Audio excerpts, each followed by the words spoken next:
long distance. He was a stick-like man. In other words, he was ascetic, he was very thin.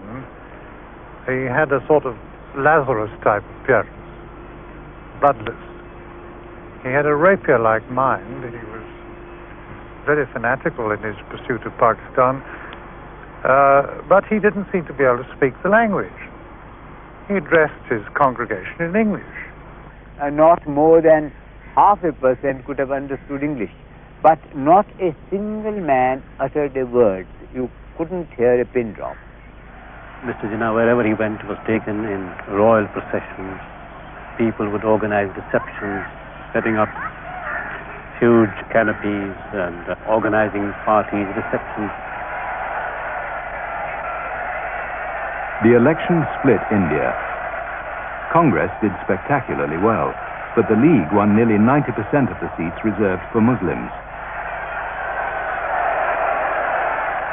Attlee knew that this success would make Jinnah even more difficult to handle. 2 months later, the Indian Navy mutinied. Then the British were forced to abandon the trials of Indian soldiers who had fought for the Japanese. British control was slipping. Attlee decided the time had come for London to take charge of events. He told Sir Stafford Cripps, an old India hand, to go there immediately, with A.B. Alexander and Lord Pethick Lawrence, the Secretary of State for India.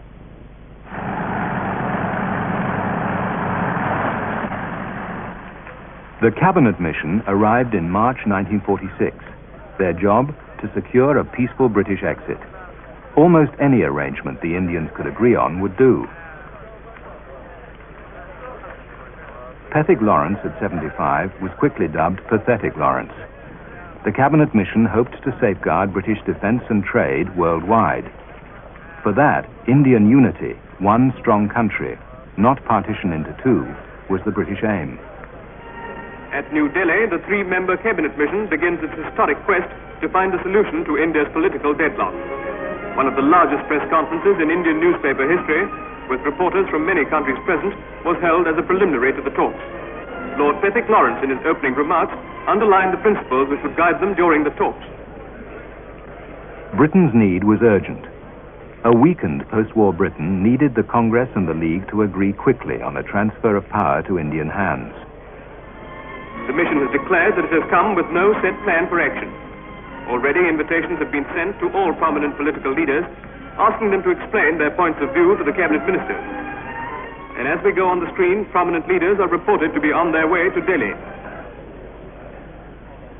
The Cabinet Mission arrived to break the deadlock left by Jinnah's unyielding demands at the Simla conference. Lord Wavell joined them in a task he had warned for 3 years would become harder the longer it was delayed. The Muslims had been Churchill's allies in the war. Now, by demanding partition and Pakistan, they became the Cabinet Mission's main problem. Jinnah was the obstacle to the united independent India that Attlee wanted. Congress, wartime villains, were now in agreement with the British government. Both wanted to keep India as one country. The more the Cabinet Mission examined the fine print of partition and understood what Pakistan would mean, the more they saw the virtue of Indian unity. From the official statements that have been made, a few important facts emerge. The Muslim League demand for Pakistan is the crucial problem, and much of the discussion will center around this point.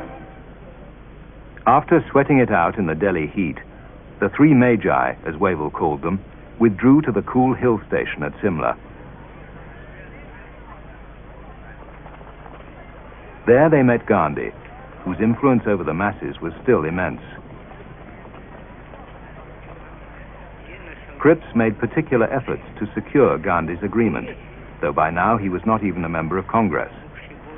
So Gandhi arrived. I mean, he said, because I'm not really taking part in the discussions, he said, but I have appointed myself as advisor to the British nation through the Cabinet Mission. Cripps was terrified of Gandhi. He admired him, and he felt he ought to like him. Cripps was a marvelous man, a very moral man, and Gandhi's speciality was, of course, morality. Somehow or other, Gandhi got under his skin, and he could never quite cope with him. And once, when Cripps was taken ill, during the period of the cabinet mission, was being taken to hospital, he said to me, "For goodness sake, don't let that awful man come and see me in hospital." The mission were not sure who to talk to in Congress. Some advised that Nehru was now the key figure. Others said that the President, Azad, spoke for them. Cripps felt that Gandhi was still the driving force, though as usual, Gandhi was quite unpredictable. There was a period during the negotiation when Gandhi declined to have anything further to do with it. All that the cabinet mission had to do was to quit India, and if there was going to be a civil war, it was God's will, and on the whole he thought it was God's will. But after a lot of pleading, he said, "All right, I'll come and see you on Thursday morning."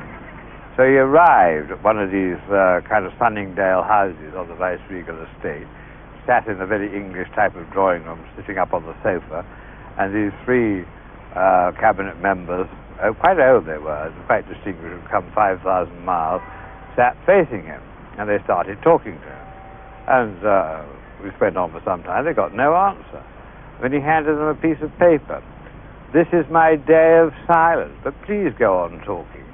And they went on talking, and all they got were little notes saying things like, "He who gives quickly gives twice." Jinnah, like Gandhi, gave little away. He was now the bigger puzzle. Did he really want Pakistan? Would he settle for less? He used his old tactic of not budging an inch, confident of concessions by others. He was waiting. He was waiting because he was not sure whether the British government were prepared to disclose their hand. He had to wait because he was not sure of the Congress. And of course he had to wait because if he called the hand too early, he could have just exposed himself. Or if it was too late, then it would have been just too late. The Muslim League was the weakest party, but Jinnah controlled it completely. Unlike the Congress negotiators, he could demand whatever he wanted. He would always say he wanted the whole thing and nothing but the whole of Pakistan. And when you said to him, "But how are you going to run this economically, and it's going to be very difficult," he would say, "Oh, just leave it to me. Give me the Pakistan, and we'll see how well we'll run it." How much was that a politician's gambit not to spell out what he wanted? Very much a politician's gambit. He was a very tough negotiator, and he was very determined to stick to saying one thing the whole time and not to be trapped into concessions and complications and all the rest of it. The mission finally hammered out an agreement for independence. An Indian government in Delhi would keep control over taxation and defense. The provinces would be given generous powers, and they could form into groups, almost giving the Muslims Pakistan. It was a loose federation, a united India which preserved Muslim interests. And it very nearly worked. You see, for 24 hours or more, both Congress and the Muslim League had accepted it. And I said to Jinnah, "Well, at least you've got some way." He said, "But how can I say to my people, this is Pakistan?" I said, "Well, you can say to them it's a first step anyway, and you'll see how it works." And so he said, "All right, I'll buy that," and he sold it to them. Jinnah's agreeing to a united India was a surprise. When the cabinet mission made plain Britain's determination to quit, he dropped his demand for Pakistan. What he had won was a larger share for the Muslims in the government of united India than anyone had thought possible. Congress leaders, especially Gandhi, thought he had won too much. Then I was asked to go and see Gandhi, and Gandhi said to me, "Oh," he said, "you're a very mischievous man. You're a lovely man, actually. Very funny." He said, "You have a system in England whereby Parliament passes the laws, but the courts interpret them.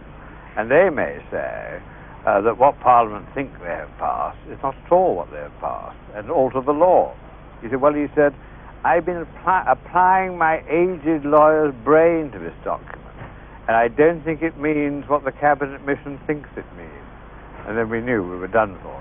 Congress acceptance did not last long. They tried to change the terms. Nehru and other Congress leaders made statements that amounted to rejection. But Jinnah had committed himself to a united India. He had given up Pakistan. When Congress backed away from the cabinet mission plan, Jinnah was convinced they were out to double-cross him. Angrily, he changed tactics. he declared, "We have forged a pistol. We bid goodbye to constitutional methods." August the 16th he called a day of action. In Calcutta, the League held a demonstration. Then the Muslims began 3 days of mass slaughter, the Calcutta killings.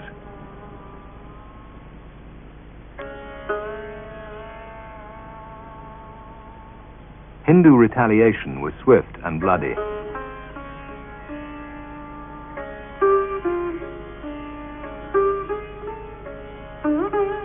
When the killings were over, 4,000 to 5,000 lay dead, putrefying in the monsoon heat. A week later, when the army had put a stop to the looting and murder, the stench of death still hung over Calcutta. The Muslim flag is much in evidence in certain areas, though of course in some districts Muslims and Hindus literally live on opposite sides of the same street. However futile and distressing, it's really not surprising that communal clashes still occur. British troops, these are infantrymen of the Yorks and Lancs driving Stuart tanks in a Muslim area, are regarded as a reassuring asset in this tense situation. The killing sparked retaliation far and wide. The murder launched by Jinnah's Day of Action continued in other parts of India for 16 months.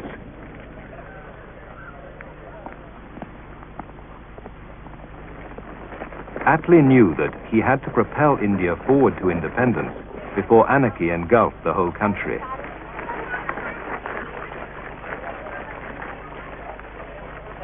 In September 1946, the Viceroy set up an interim government with Nehru as chief minister. The Muslim League refused to join and boycotted it. The interim government was duly sworn in, and Mr. Nehru presided over the first cabinet meeting. Mr. Nehru emphasized the vital importance of cooperation among all Indians. But when he and his colleagues assembled on the balcony of the Viceroy's house, they had a mixed reception, though it's reported that cheering almost drowned the Muslim cries of "Long live Pakistan."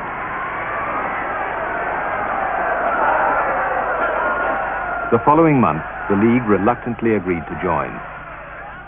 The Muslims went in to protect themselves from being isolated from negotiations with the British.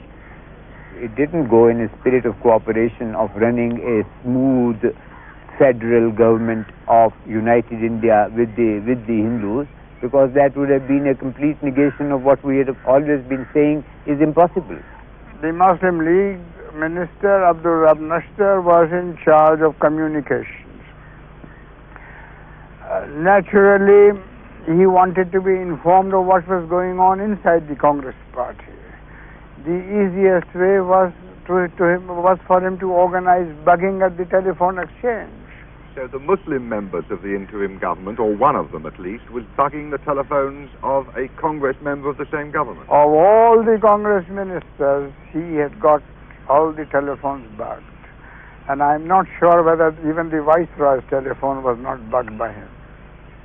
The interim government, intended as a coalition, was now two warring groups. Wavell was near to despair. One day, towards the end of August, when I was riding with him, he said that next month I finished 3 years in this job. And I said to him, how do these 3 years compare with the earlier 3 years you had in the Middle East?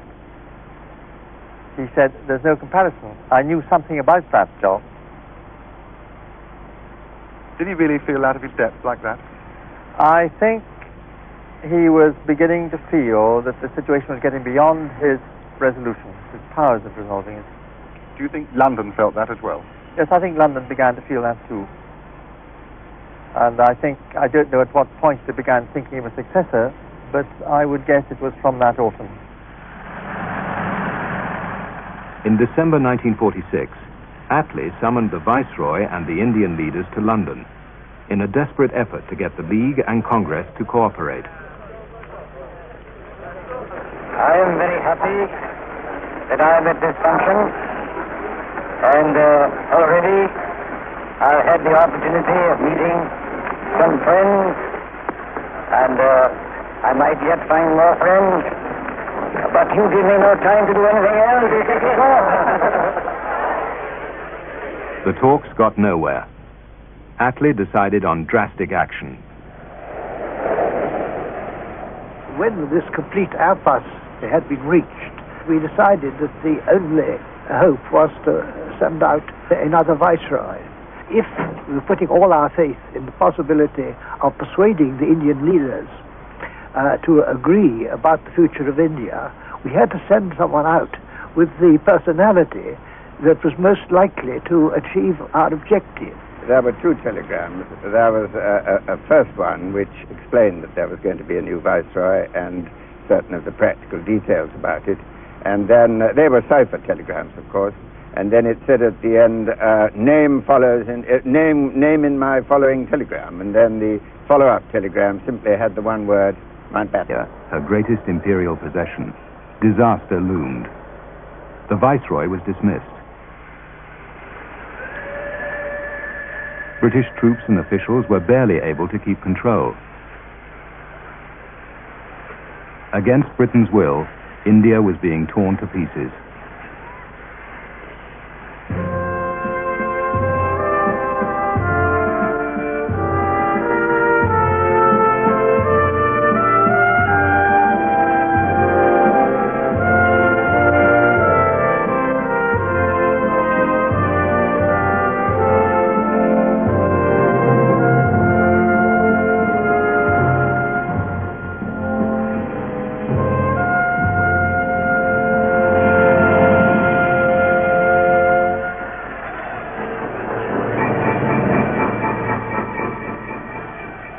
February 1947. As a wave of killing swept across North India, Britain announced the date of her departure.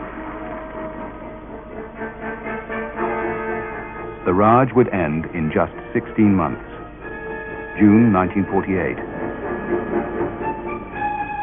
For the overstretched British of the Indian police, the Indian Empire, after 150 years, could not end fast enough. Certainly I was almost at the end of my tether. We've been rioting since November 1946, with practically no rest, no sleep. And day after day there was one crisis or another to deal with. Muhammad Ali Jinnah led 90 million Muslims, a quarter of the population, who feared Britain would hand them over to the 300 million Hindus. The Muslims dreaded a Hindu Raj. Civil war now threatened.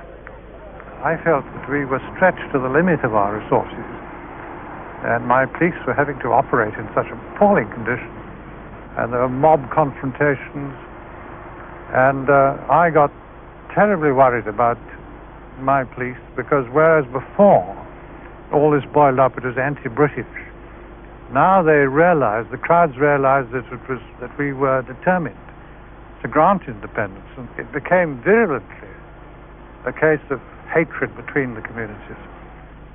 The violence engulfed 5 huge provinces of northern India. The Hindu majority in one village, hearing of their kinsfolk killed in another, turned on the few Muslims in their midst. Rumor spread the infection of slaughter. The province of the Punjab was to be the heart of Pakistan, the homeland the Muslims wanted carved out of India. Around the capital, Lahore, Muslims were the majority. Here they felt secure.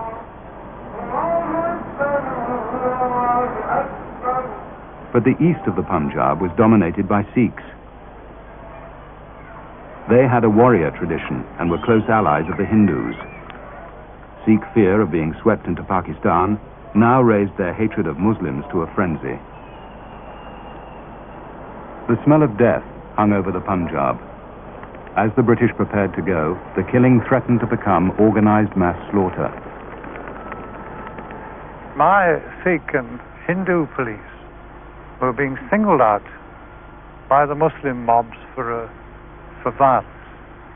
And in fact, they came along to me saying, you British and your Muslim police could do what they like to us, but we're not going to have your Hindus and Sikhs. We won't answer for the consequences. So it was a very worrying situation because we were a thoroughly integrated force. Labour Prime Minister Clement Attlee decided that he must himself take charge. Attlee had one objective: Britain must quit India. The mood of the government at home was to decolonialize. So far as I was concerned, I was impressed by the fervor of the nationalist movement in India, and I thought if there's no disposition at home, and it just wasn't on in the political climate of the times to maintain our rule in India by force, the sooner we got out the better.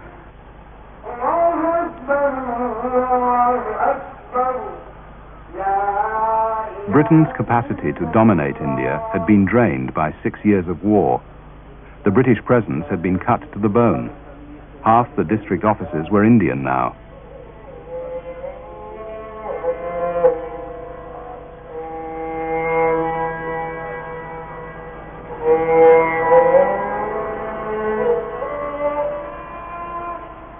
With the violence between the two communities, Hindus and Sikhs on the one side, Muslims on the other, getting worse, the British felt it was essential to go quickly before they totally lost control. The danger was worst in Lahore. The Muslims got up on their roofs and they were shouting to each other across the rooftops the Urdu word for beware, khabardar, khabardar. This sounded almost like a pack of jackals. I think people were simply scared to death.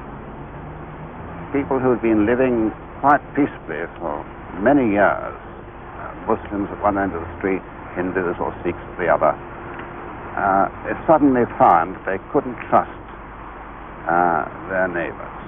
They were really terrified of being bombed or shot at or having a house set fire to. There was a sort of snowball effect of fear spreading right through the city in Lahore, and the same thing I think happened in Amritsar and other big cities in the Punjab. It was very awful to watch it happen. The killings and destruction were now straining the meager British administration to breaking point. I personally saw a lorry load of corpses. There were women who had been stripped naked, appallingly mutilated, and left on the side of the road in Lahore City.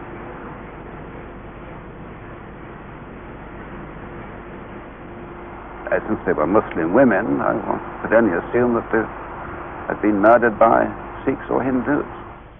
Muhammad Ali Jinnah led the Muslim League, the dominant voice of Islam in India.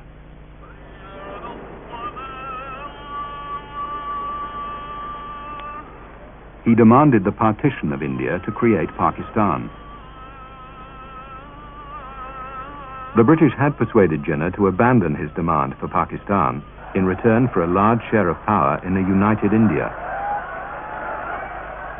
But Jawaharlal Nehru, the leader of Congress, India's largest political movement, feared that the deal had given Jinnah too much.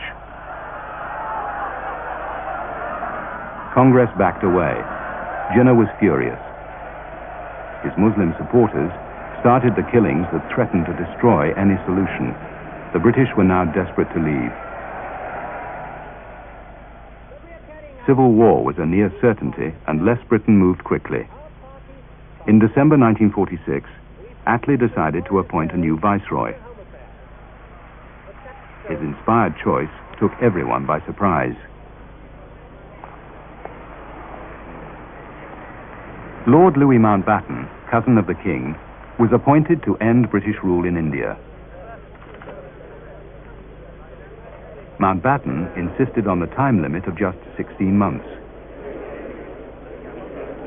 He was to secure agreement between Muslims and Hindus. If he could not, Britain would leave in June 1948, come what may. When Mr. Attlee asked me to take on this job, he rather took my breath away. This wasn't something that could be decided straight off, and in fact, we had several meetings about it. I asked to see the King. As King Emperor, he kept very close touch with Indian affairs. I pointed out to him that the chances of complete failure were very great, and it would be bad for him to have a member of his family fail. He replied, "But think how good it would be for the monarchy if you succeed." And he then asked me formally to accept the appointment. The scene is Northolt Airfield, the occasion the departure of Lord Mountbatten of Burma, who was leaving for India with his wife. Before the new Viceroy, there lay the task of holding office for the brief but obviously difficult period of just over a year until the date when Indians are to take full control of India. Lord Mountbatten's recently married daughter, Lady Brabourne, was there with her husband to see them off. So too was Lieutenant Mountbatten, formerly Prince Philip of Greece. Everyone in Britain, I'm certain, wishes the Viceroy all possible success in India. And you see, it was a great thing to send a member of the royal family as the last Viceroy to India. It was a brilliant notion of Attlee's because it very greatly pleased them. And they thought, well, at least the royal family itself is taking part in this historic handover and so on. Before he went, you know, Mountbatten said to me, do you think I should go just in sort of plain clothes and arrive as Viceroy like that? Because after all, they're all very left-wing and so on. I said, good Lord, no. Put on your best Admiral's uniform, all your medals, do the lot, have bands playing when you arrive. Oh, good, he said. I'm so glad. Because he loved uniform. That's exactly what he did. And, of course, he went down the street.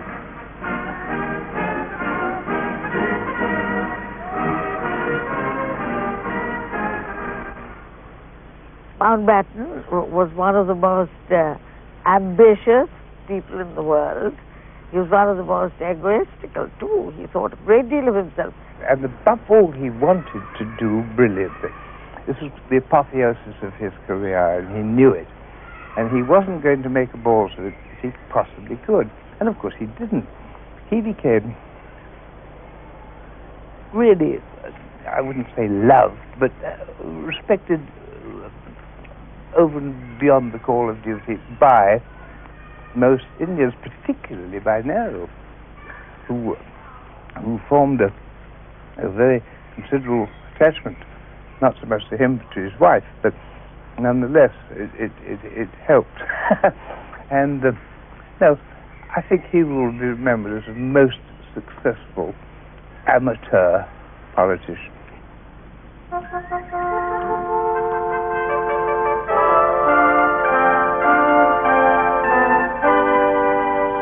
Mountbatten had driven a hard political bargain with an increasingly desperate Prime Minister.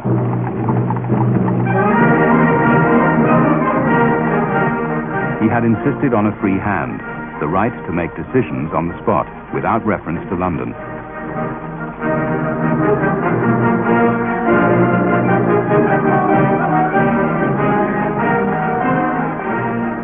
His predecessor, Lord Wavell, never had a free hand.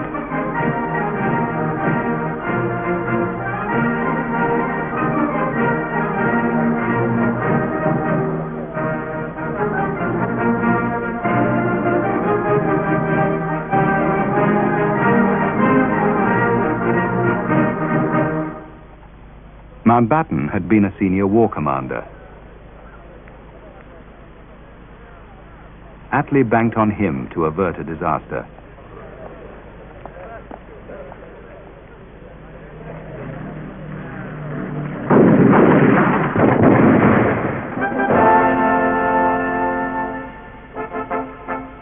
On March the 22nd, 1947, Mountbatten was installed as the last British Viceroy of India. Everything moved so well, and it was because they themselves were both very proficient. He had this German quality of extreme discipline and proficiency, and everything had to be perfect.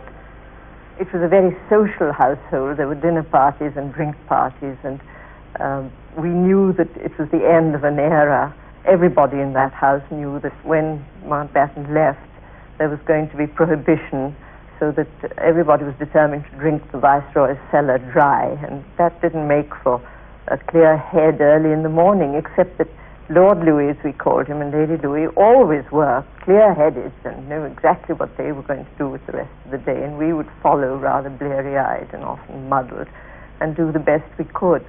He was very vain. He was extremely good-looking, and he had only to walk into a room and every female heart fluttered. And he knew that, and he'd stand there with a very look-at-me sort of attitude and charm everybody in the room. He enjoyed the way he looked, and the fact that the ADC who walked behind him would generally carry a comb so that when Lord Louis stepped out of a plane or a car, he could see that his hair was in place. And in sharp contrast, she never really cared how she looked.